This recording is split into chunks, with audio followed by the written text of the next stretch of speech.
Okay, welcome everybody to this book launch. It's being hosted this afternoon by the History and Official Statistics sections of the RSS, and some of us are present here at the RSS headquarters in London, but a lot of you I know are viewing this online, and welcome to you also. There will be an opportunity for questions towards the end, and if you're here in person, obviously you can ask the questions in the normal way, but if you're online, please go to Slido, and you should have the information for that in your login instructions, and it was on the slide that was up a moment or two ago for the full instructions of how to ask questions. When you ask a question, it would help us a lot if you could give us your name, please. If you're doing that here in person, please say it, and if you're doing it online, if you could type it into your question, that would help us. So thank you for that. Okay, we're here for a book launch. This is a book written by John Astin, who's written about the history of the Harmonised Index of Consumer Prices in Europe. John is particularly well qualified to author this book, as he headed the unit responsible for price statistics at Eurostat for some 12 years, where one of his main tasks was leading the project to harmonise EU national consumer prices. That led in turn to the creation of the HICP. As well as describing the rationale and process of the development, it was interesting to read that the gestation of this project goes back to a much earlier time, preceding even the European coal and steel community by some decades. John left Eurostat in 2002, but the book doesn't stop there and contains a section covering the main developments since that time. Prior to joining Eurostat, John had worked in various government statistical services, including the Central Statistics Office, now the ONS. And since leaving Eurostat, John has worked as an independent price statistics consultant, and he is currently a member of the National Statisticians Advisory Panel for Consumer Price Statistics and a committee member of the RPI-CPI user group. And I mention that because I forgot to mention that my name is Tony Cox. I'm privileged to chair this afternoon's session, and I also chair the RPI-CPI user group. In a moment, John will talk about his new book, and after his talk, we're delighted to have Professor Paul Smith with us, who will provide some comment. Paul is particularly well qualified as our discussant this afternoon, as he is himself the co-author of 2 books on the history of price measurement. Paul spent 25 years working at the ONS, spending most of that time in the methodology area, where he gained extensive experience in the theory and practice of sample surveys applied to businesses, households, and the population census. However, he has interests beyond statistics and is particularly intrigued by vascular plants and their parasitic fungi. And in connection with that, he can frequently be found in the Outer Hebrides, where he volunteers as a plant recorder. Paul is now Professor of Official Statistics at the University of Southampton and also Director of the Southampton Statistical Sciences Research Institute. Like John, he is also a member of the National Statisticians Advisory Panel on Consumer Prices. And with that, I will hand over to John to present his book. Thank you, John. Thank you very much indeed, Tony. Just one slight correction. I left the statistics panel earlier this year. But otherwise I'm still involved, as you can see, on an unofficial basis. So good afternoon everybody, and especially those of you online who I can't see but I gather are there with us.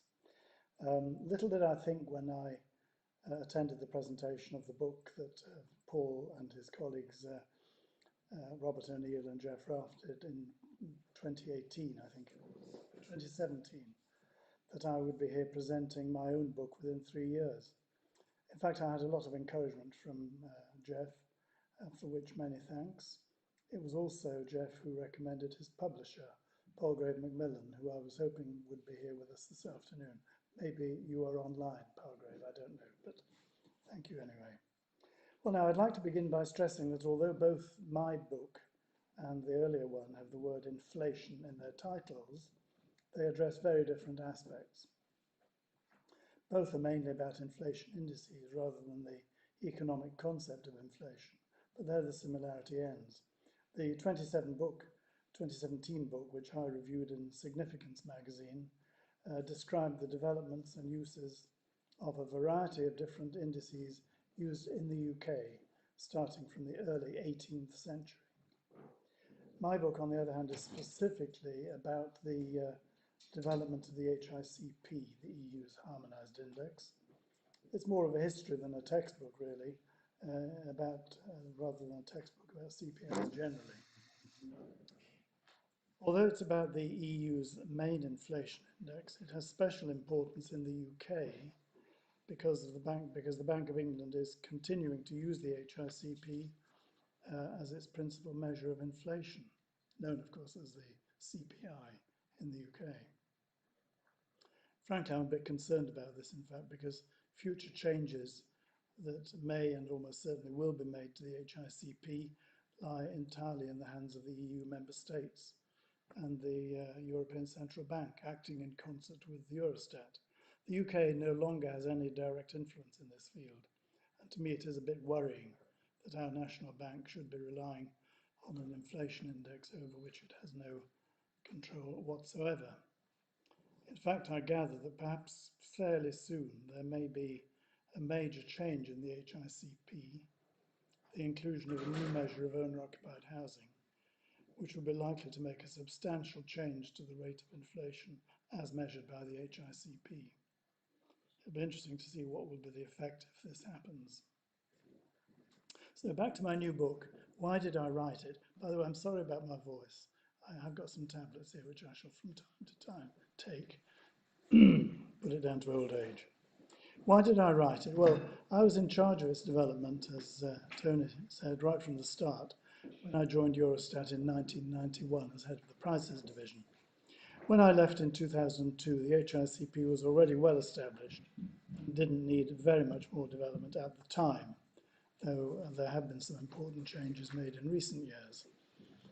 When I retired, several of my Eurostat colleagues suggested I should write about the HICP development, and I did give it some thought, but in fact I became very busy with consultancy work and just didn't have time for it for several years.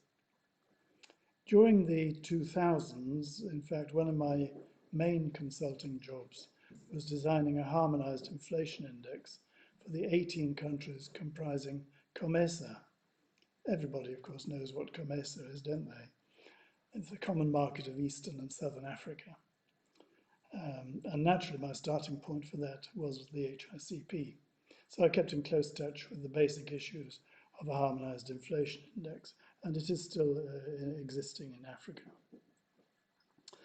By the way, I sometimes wonder why the EU, or indeed any other international organization, like OECD, for example, doesn't encourage these harmonization projects among other countries around the world, especially the large ones like the US, Russia, China, Japan, and so on.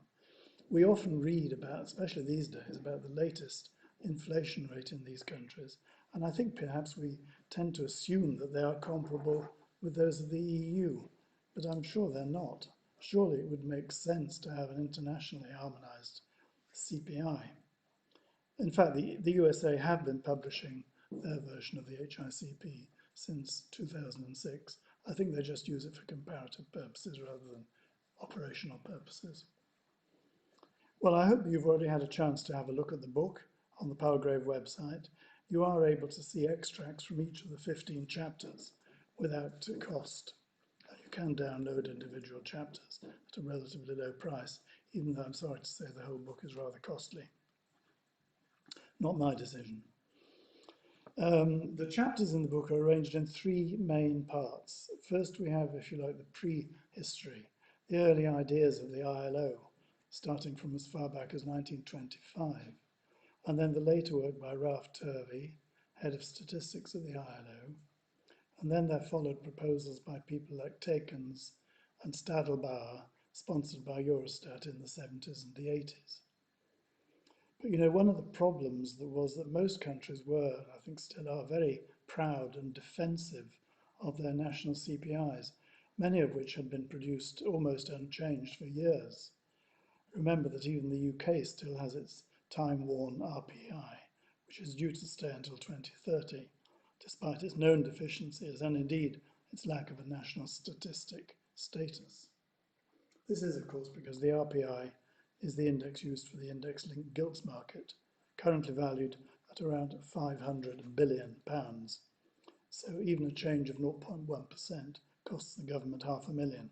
So it's politically sensitive in the extreme. So several countries were pretty defensive when it came to discussing changes in the calculation of their inflation indices. And our early discussions with the then 12 member states quickly abandoned the idea of forcing countries to change their national indices. All were permitted to keep their national indices in addition to the HICP if they wanted to. Not all did. What I feel is important to remember is that the HICP was designed with a very specific purpose in mind, having national inflation rates which were comparable with each other and thus able to be used as the measure to determine a country's eligibility to join the Eurozone. This was the direct result of a simple phrase in the 1992 Maastricht Treaty, required as a condition of entry. This is concerning the criterion of price stability, which was required as a condition of entry to the forthcoming Eurozone. Subsequently, it was the index used by the ECB as its main indicator of inflation in the context of setting the Eurozone interest rate and making other economic comparisons. Perhaps for us statisticians, the most important phrase in Maastricht was on a comparable basis. That was the key word, comparability. And it took a lot of work to decide what should be regarded as comparable and what should not or need not. The definition in our first regulation sounds simple. I quote, HICPs shall be considered to be comparable if they reflect only differences in price changes or consumption patterns between countries. HICPs which differ on account of differences in their concepts, methods, or practices used in their definition and compilation shall not be considered comparable.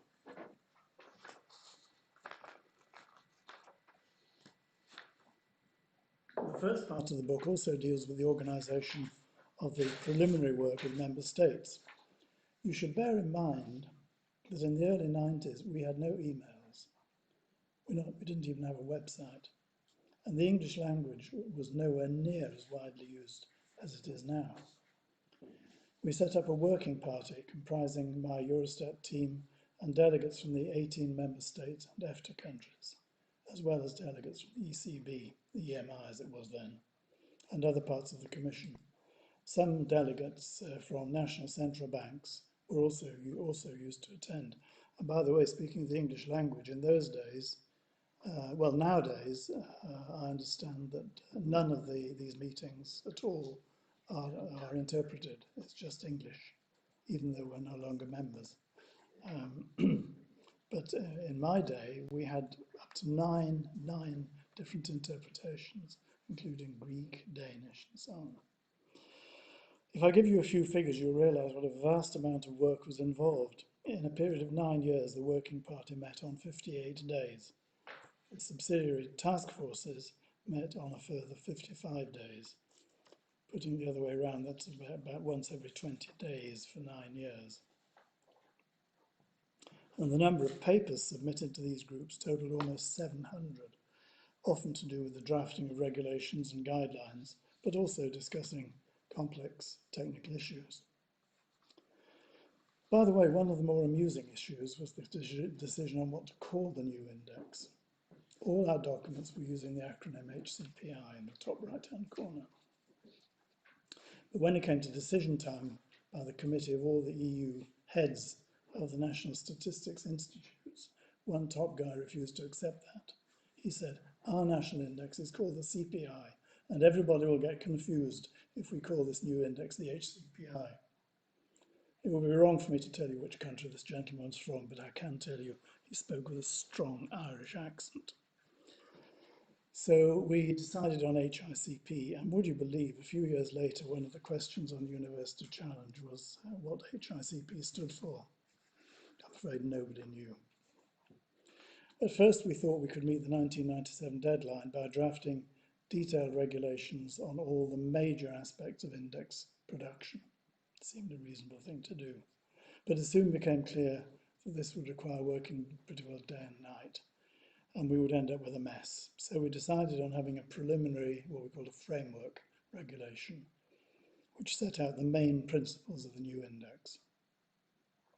Perhaps the most important of these was the recognition of the main use of the HICP, which was to be the production of, and I quote, regular and timely consumer price indices for the purpose of providing comparisons of inflation in the macroeconomic and international context, as distinct from indices for national and microeconomic purposes. So that still holds. The implication of this was that the HICP was not designed as a household index for use in operating pensions or indexing things like welfares. This highly important feature tends, I'm afraid, to be overlooked by Treasury officials these days. Perhaps surprisingly, in retrospect, the framework regulation did not mention the formula to be used at the elementary aggregate level. That's the level below which there are no reliable weights available. Perhaps we realised that the endless arguments on the formula of Dutot, Carley, and Jevons, and so forth, would delay the whole process. All we had was the unsurprising requirement that the higher level formula was to be of the Laspers type. I'll be saying a little bit more about the formula later. So the HICP was actually launched in February 1997, less than 4 years after its first meeting. The European press reaction was very good, perhaps influenced by the fact that for nearly every country, the HICP was lower than the national inflation index. This is probably also due to the formula effect. Several countries, including the UK, were using the Carley formula for the elementary aggregate indices. And as we all now know, this tends to give a higher inflation rate than the Jevons, which was widely adopted for the HICP. I will say a bit more about this later. The actual foundation of the Economic and Monetary Union, EMU, was on the 1st of January 1999, by which time a full year of HICPs was available. But the introduction of the euro currency was not to be for another 3 years, 1st of January 2002. By then I felt that my task was complete and I took early retirement later that year.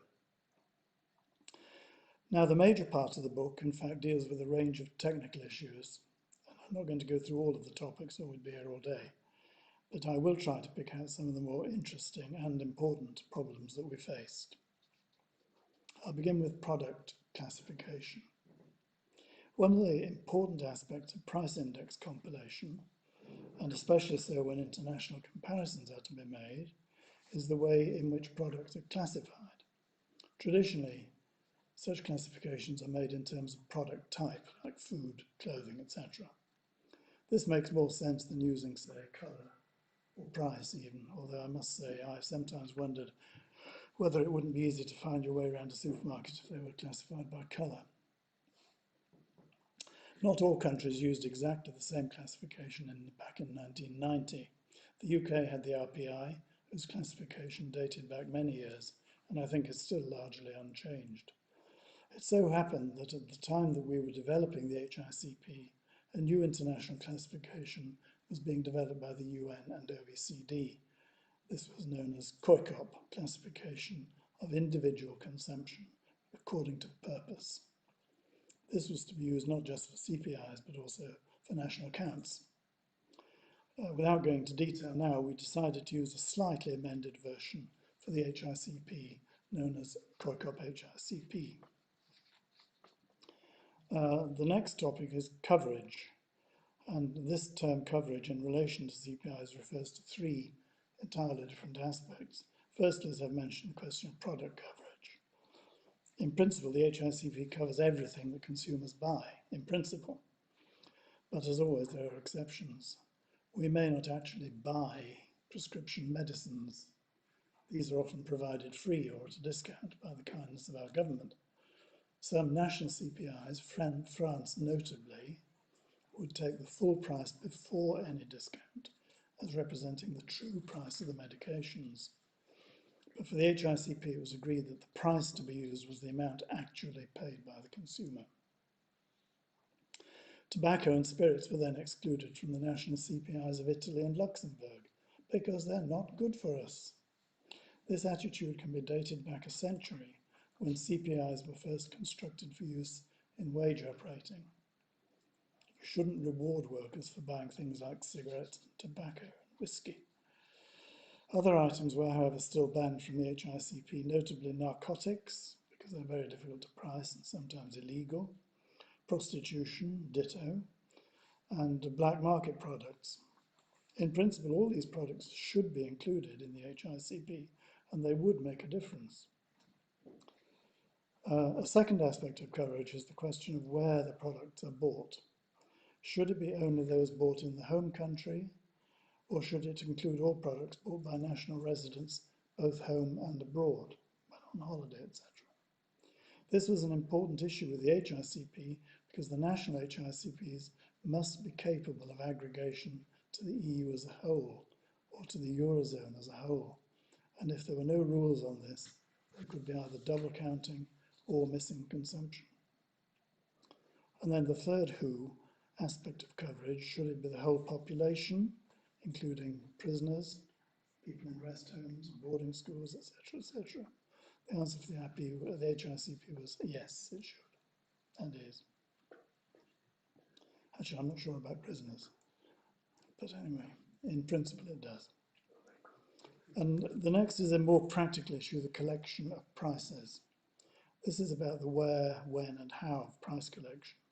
It's a major business in the UK. Every month the prices of around 700 products are monitored, or were monitored in the 1990s. Almost all of this was done physically by sending price collectors to a large number of retail outlets of various types, supermarkets, corner shops, hairdressers, and so on. This was supplemented by telephone calls, usually to service providers. Nowadays, the physical visits still happen, but on a much smaller scale. Now we obtain vast numbers of prices from the internet, it's called web scraping, and also data from scanned purchases provided by retailers.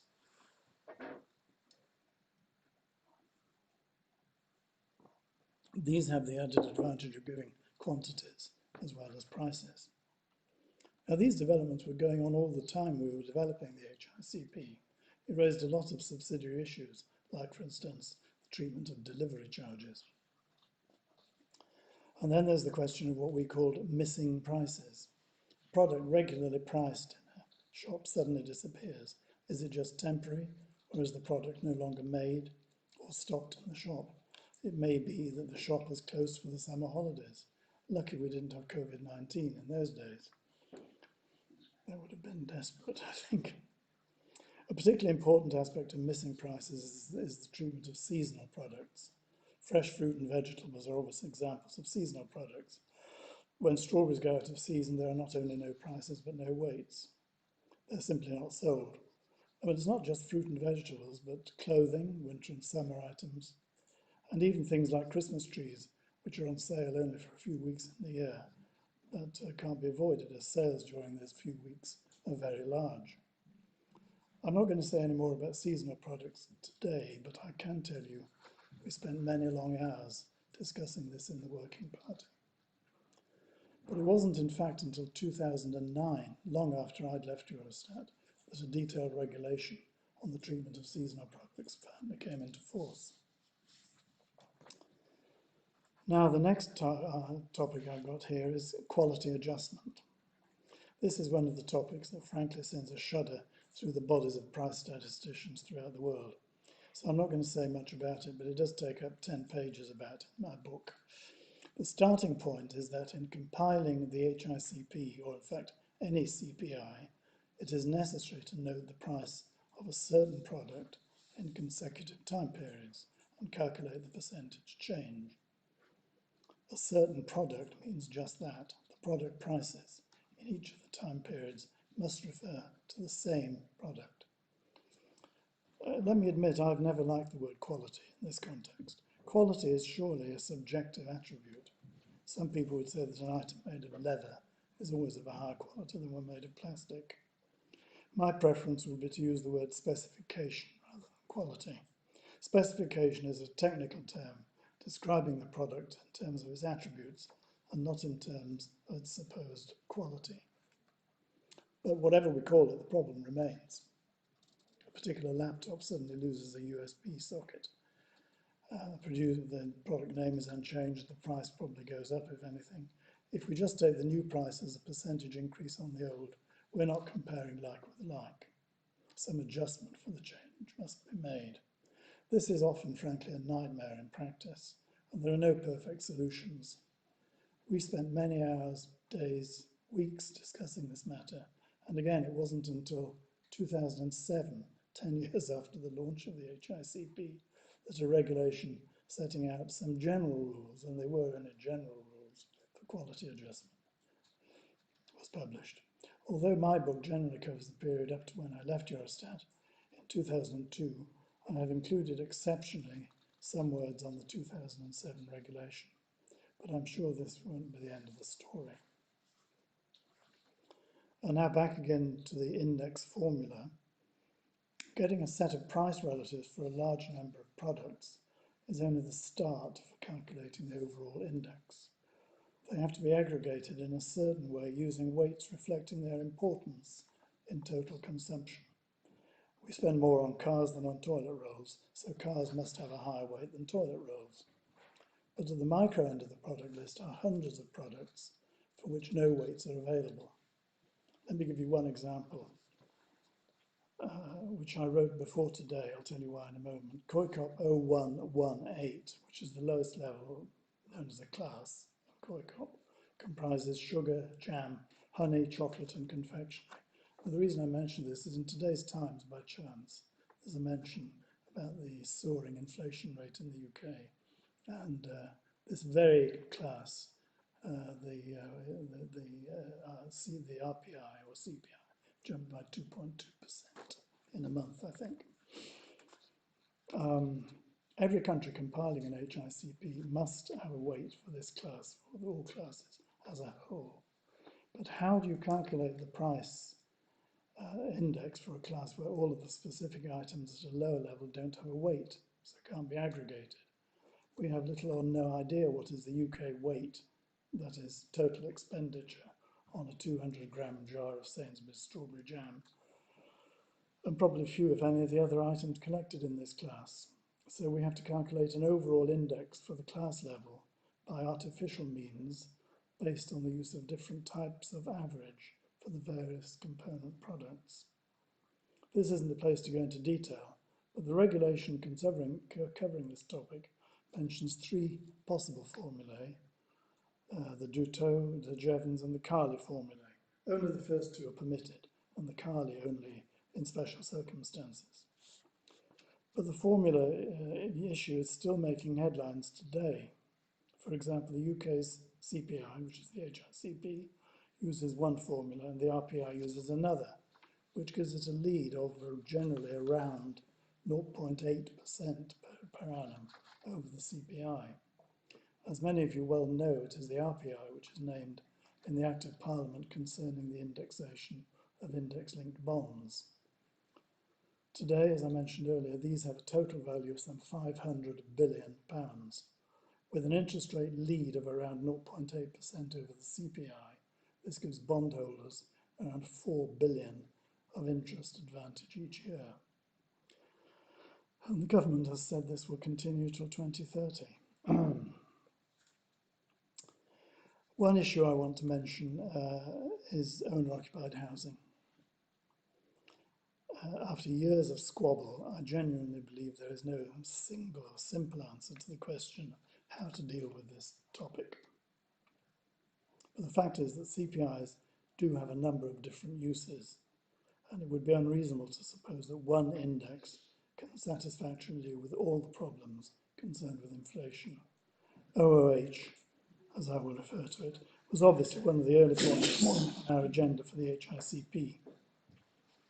In the early 90s, the EU member states used different methods. Some omitted OOH entirely, from their national CPI, as it's classified as a capital good, not a consumption good in the European system of accounts.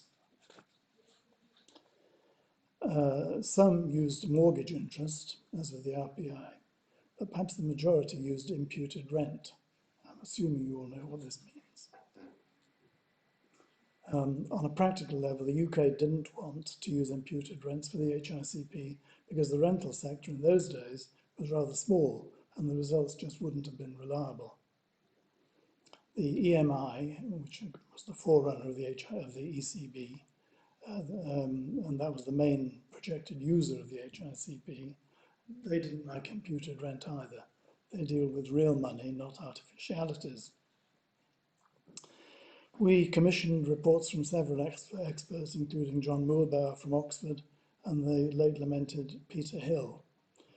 Peter saved the day by calling into use the concept of HFMCE, Household Final Monetary Consumption Expenditure. The emphasis here being on the household rather than banks and governments. We ended up with the concept of net expenditure on houses. That is, the cost of houses new to the household sector. New houses, transfers from the corporate sector, transfers from the public sector.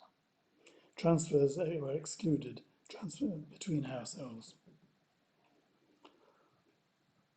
There are many more aspects to this question, such as land values, mortgage interest, mortgage repayments, and so on. The arguments are still raging. And meanwhile, OOH is not yet covered in the HICP.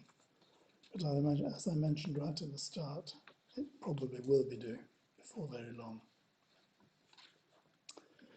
I haven't yet properly mentioned weights, maybe surprisingly, considering that a price index is made up of a combination of prices and weights.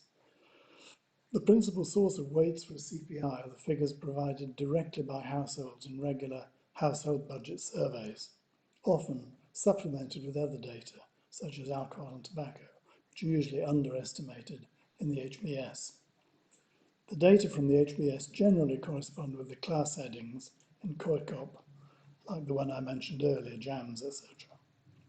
The values of these estimates are calculated as percentages of a household's total expenditure, adding up to 100. The national average is the average of all the individual household proportions. But there is an alternative way of doing this. Instead of calculating the weights household by household, and then taking the average over all households, you can sum up all the figures for JAM, etc., in all the HBSs and calculate the overall figure as a proportion of total household expenditure. Both methods are used. The second of the two methods is the one used in the HICP. It's often called the Plutocratic Method, being based on the total expenditures of all households. It gives more weight to the expenditure of high-spending households and thus of usually high-income households. The other method, known as democratic, effectively gives equal weight to all households.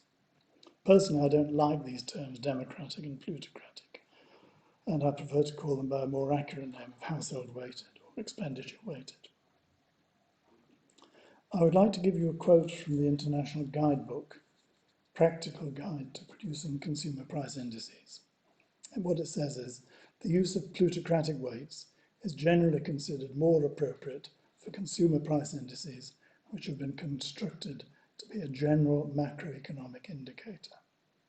Democratic weights are not considered appropriate for an index used as a general measure of inflation. Now, the HICP, being clearly of the macroeconomic type, uses the plutocratic or expenditure-weighted method. The differences between the two methods can be quite dramatic. The ONS produced an estimate back in 2014 by Flower and Wales, which I strongly recommend, which showed that the typical household in the plutocratic index had an expenditure some 2/3 of the way up the expenditure distribution. So it was quite plutocratic. Now this makes me think about the triple lock. Would you believe? I'm a pensioner, you know. With hindsight, it was probably a mistake to use average earnings over. Sorry, no, I've skipped a page. I'll come on to that later.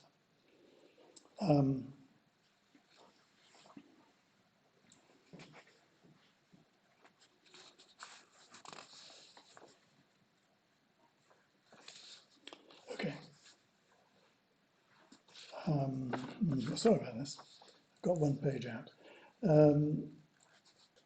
Yes, it's about weights. They've been much in the news lately because of the COVID problem. The ONS uses weights based on expenditures in the year before last. So from January to December 2020, the weights used would be those based on the year 2018. That makes sense because of the time lag needed to collect and analyse the data up to the end of December. But what will happen next in January 2022, the year when 2020 expenditures were all over the place? I'm not exactly sure what the plans are at the moment. It's a difficult one. But statistics should always be adaptable to changing situations. Look at weights for insurance premiums, for instance. If you use the weight for one individual year as the norm, you could quite easily end up with negative weights if that year happened to be bad for disasters like floods and weather and so on, where claims may well exceed premiums. So for instance, for insurance, the HICP specifies that weights for insurance should be calculated for an average of 3 years rather than the norm of 1. This makes me think about the triple lock. With hindsight, it was probably a mistake to use average earnings over a single year. These are always likely to change quite substantially. This year, of course, has been most unusual because of the ending of furlough. It would have given us pensioners an 8 or 9% increase, just because of a one-off event. Well, we hope it was a one-off event. To accuse the government of breaking a manifesto promise is, in my view, ridiculous. All manifestos should be worded like commercial products. Basically, a guarantee may have to be changed in certain circumstances. Well, that covers the main technical chapters of the book, you'll be glad to know. The remaining section, as I mentioned, is relatively humdrum. Its title is Wider Issues of Organisation and Management. I'll just mention a very few of the more important topics. Only a year after the establishment of the HICP Working Party, we began to make contact with the so-called candidate countries. In fact, from 1998, they began to be invited to attend the Working Party as observers. After the main meeting, we held one-day meetings just with the candidate countries, 10 of them at the time. They began to produce HICPs in 1999, and by 2001, they were full members of the Working Party, though without voting rights. Of course, as soon as the countries actually joined the EU in 2004, they themselves were legally obliged to produce the HICP. Nowadays, there are 27 members of the EU and 4 new candidate countries, almost all producing monthly HICPs. The chapter continues with a short background about the European Commission and Eurostat, and then I explain the process of drafting the regulations. By the way, these regulations have to be followed by all member states and partially by the 3 non-EU EFTA countries. Nowadays, that's 30 countries. It's worth knowing that EU regulations do and can take precedence over national law, although I'm not aware of any HICP battles yet. I've also done a short chapter on legal terminology. All these regulations had to be transcribed into something that lawyers would approve of. It uses material from a longer article that I did back in 2014 for the IAOS for the conference in Da Nang. One of the words I learned to use properly was shall. This is used in the same way that shalt is used in the Ten Commandments, thou shalt not, etc., etc. Actually, it just sounds a bit more polite than must, which is what it means. Then there's a short chapter on the funding of HICP development work in the member states. The total that we sent, by the way, to member states was in the region of 6 million euros, or AQs at the time. And finally, though the book is mainly confined to the 12 years I spent in Eurostat, there's a short chapter describing the main HICP developments after 2002. Well, that's all I want to say about the book, but if I may, Mr. Chairman, I'd just like to say a few words about 1 or 2 other CPI matters I've been dealing with lately. Mainly the new index which the ONS is developing and publishing as an experimental index.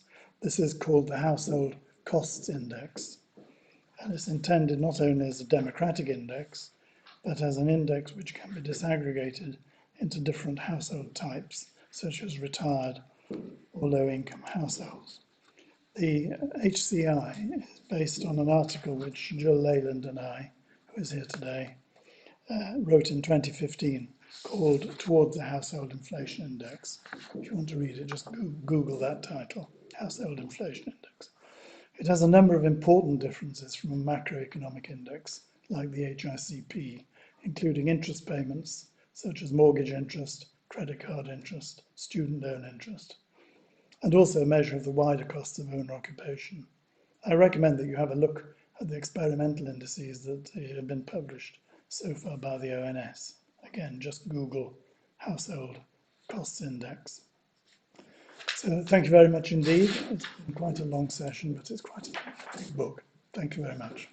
Okay, thank you very much, John, for that presentation and for giving us at least a glimpse of the way that the EU operates and needs to take input from its various member states and indeed some countries outside the EU. So thank you very much for that. Before I invite Paul to come and make his comments, could I just remind those of you who are online that you can ask questions by going to the Slido website and putting your question in there. And if I can also remind you to include your name when you're putting forward your questions. And with that, I'll now invite Paul to make his comments.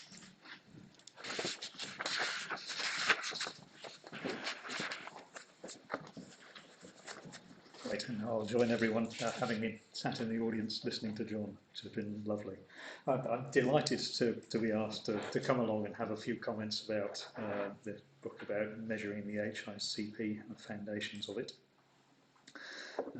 Not least because John's done sterling work in reviewing my book, so it seems only fair to do that. But no, I was fascinated by the book as well, and would have been in any case. I thought what I'll do is pick out a few interesting snippets from the book itself, and then have some general impressions, and as in the process I'll probably obliquely ask some questions of John which you can pick up in the discussion if you're interested. Just before I get to the first snippets, John talked about the name HICP, but he didn't tell you the little joke that sits in the book, which is that there was a big worry that a small worry in changing the name, that the press would indeed call it the HICP, and they did. So perhaps changing the name to HICP was a little bit odd that way. So here are a few snippets that occurred to me as I was reading and from John's presentation as well. So it's obvious that the HICP has a real driver from the Maastricht Treaty, which says about economic convergence and joining the euro. So it has a very clear target requirement, which is something that's not quite the case for other consumer price indices, which seem to have a much more multiple job to do. So they have lots of different tasks. Whereas in this case, it was much clearer what the HICP should be for. So it's a macroeconomic index going to measure price stability for entry into the Eurozone. So I think that gives it a rather different flavour. But we learnt all about those different regulations. So we had Council and Commission regulations, and John didn't talk about this in his presentation, but he does in the book, that there's one single Council regulation, the framework regulation over the top, and then lots of Commission implementing regulations that come afterwards. And it was interesting to see that different legal structure for those two pieces, and the different types of voting and effort that go into putting those two together. The thing that really struck me was that the HICP is a parallel harmonised index. So no country was required to replace its domestic measure of inflation. We have this extra index on top. And I think that's the thing that made everything really practical in a way that isn't the same in lots of other statistics that get harmonised. as far as I know, the HICP is still the only harmonised index in the European statistical system where we've harmonised an extra index on top, an extra statistic on top of one that already exists, rather than taking the existing indices, existing statistics, and trying to make them the same.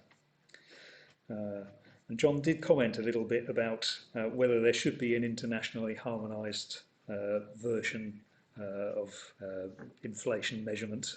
And we're sort of drifting in that direction with all of the work that the ILO has done over a very long time, because there is a big manual that says how you should construct your consumer price index, but it doesn't specify a completely harmonised version like the HICP.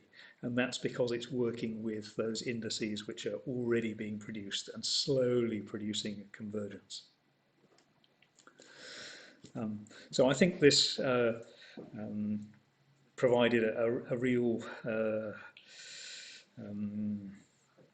backdoor way of making harmonisation work without upsetting lots of people. If we tried to harmonise lots of national indices, that would have been a much more difficult problem.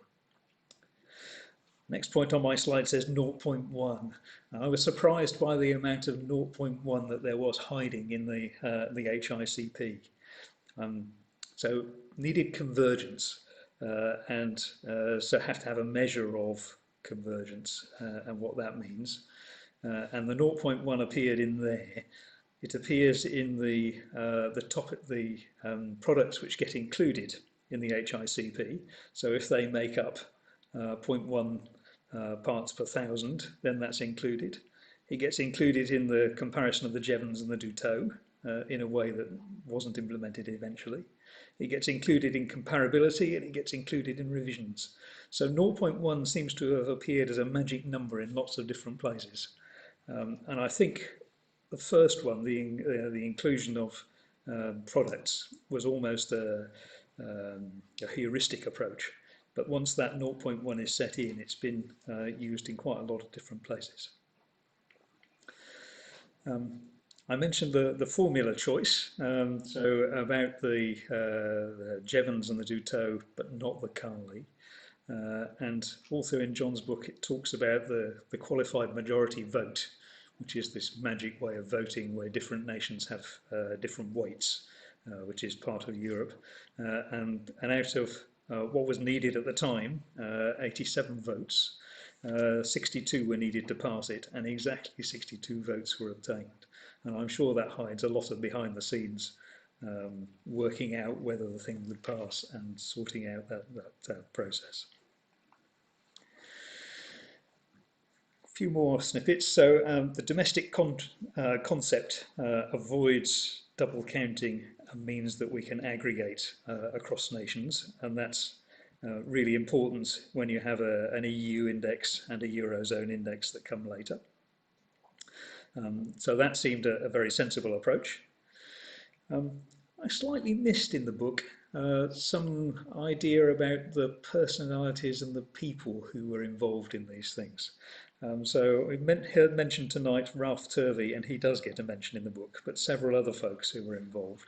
But there isn't quite the sense of who were the big players in the committees that were making these kinds of decisions. And I understand that you don't want to name names, John, but I would have liked perhaps a flavour without naming names of some of the interesting disagreements and debates that went on. So if you could say a couple of words, I'll leave you to think about that one. That would be lovely. I wanted to mention revisions as well. So the HICP is a revisable index with an obligation to correct errors, which is sort of obvious. But it also says that if new data comes along, then revisions shall be made. So in fact, there's an obligation to revise the HICP for new information as well, although I don't think that happens very much. Then I wanted just to have some general impressions about the book. I found it a really good read, even in the slightly more esoteric, I wrote, but humdrum, John said, parts. So I found that even about comitology, which is the voting procedures, found that was helpful explanation that really brought to life some of the types of decisions and debates that are happening in the HICP.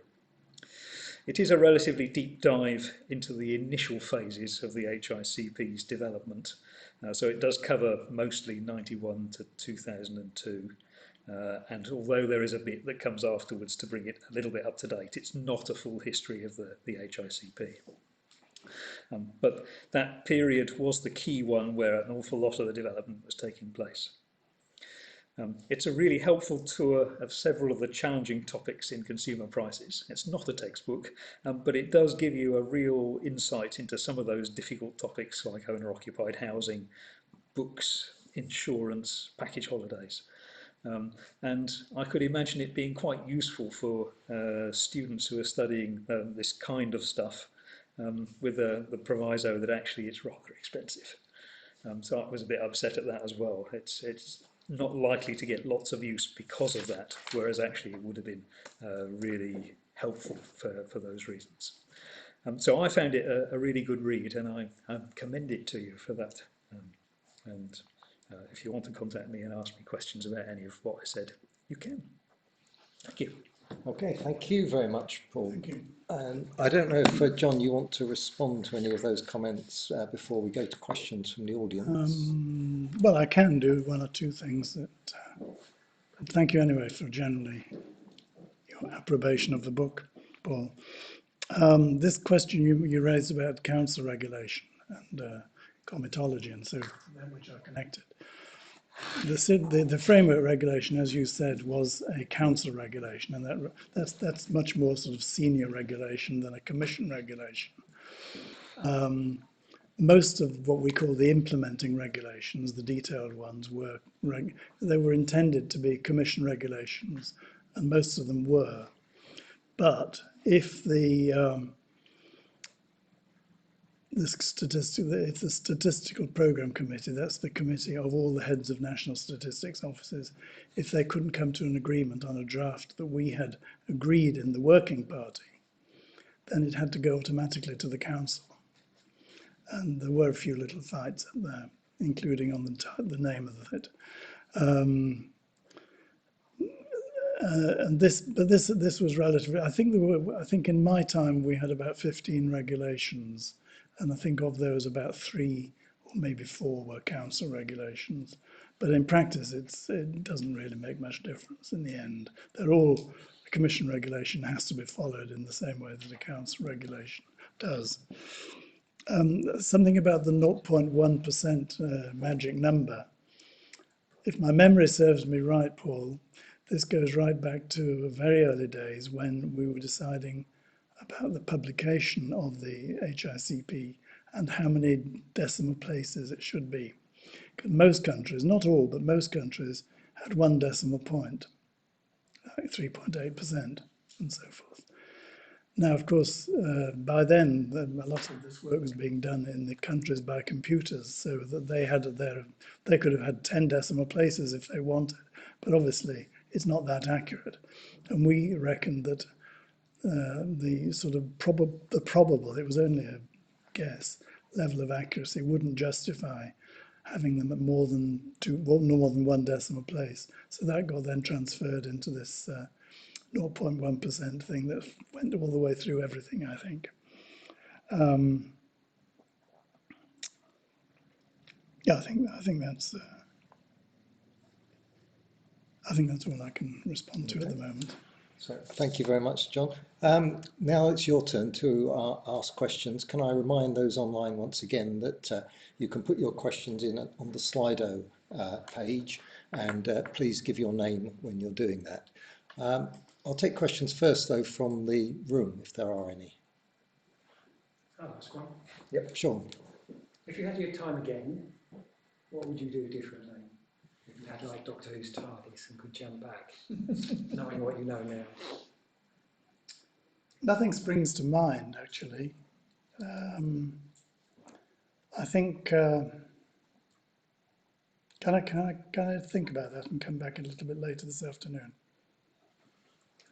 Does anybody have another question from? Yeah, Michael. Yeah, Michael Baxter. It's interesting, when I was working on the RPO, which is about the time that the HICP was being developed, when the Treasury realised that switching to the Germans would produce lower inflation, they said, let's have it in the RPO. Enormous row with them. We won, I thought we won. And I think that's one of the main reasons they decided to switch to the HICP as the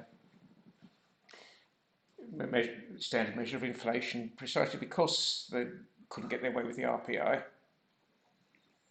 And of course, to this day, they do use the RPI when it suits them. For example, when upgrading rail fares and interest on student loans, they're still using the RPI. Inviting John to comment. Well, you know my views, well, perhaps you don't. The RPI was started, or was started in, I think, 1947, wasn't it? But based on an index that had started back just after the First World War, I think, as a means of, providing not indexation, but at least reference for workers. Pay negotiations. Yeah. They weren't talking in those days about a democratic or a plutocratic index or anything like that. It was just the RPI, and the RPI is still being used widely. And a lot of people think the RPI, I think, is the measure of inflation, which is why I mentioned the HCI, the Household Cost Index, at the end of my talk, because it seems to me that the HCI, Household Cost Index, when it's fully developed, which shouldn't take very much longer now, I think, seems to me to be the ideal successor to the RPI. The RPI has been downgraded by the, what's it called, the Statistics Authority, as being not fit for purpose, effectively. And they're advising people that it shouldn't be used. Not that it shouldn't be used for this or that purpose, but shouldn't be used. But it still is doing. So that's my message, really. Let's look forward to the HCI. And that can, and also, by the way, the present plan of the government, as I understand it, is that by 2025, I think, if not later, the RPI will continue in its own name of RPI, but will actually be the CPIH. It's 2030, do you know, Mike? That's the final deadline, yes. But so, which is really a bit of a cheat, because you're going to call it the RPI, but in fact it will be effectively the CPIH. And I personally have a lot against the CPIH, mainly because it uses imputed rent for own occupation.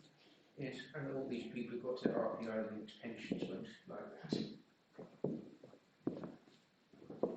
Okay, before I come to you, Jill, could I ask a question that has occurred online?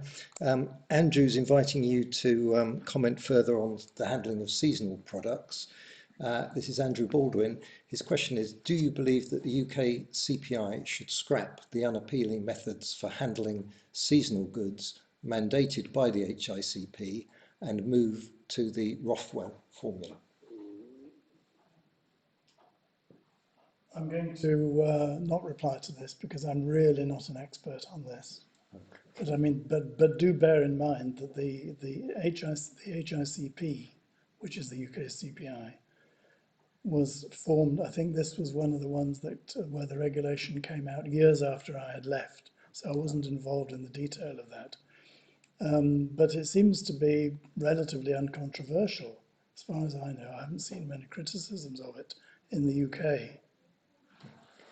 Paul, do you have anything to add? Nothing to add on that one. I'm not an expert in seasonal products either. Okay, thanks. Jill, I think you had a question. Yes, Jill Leyland.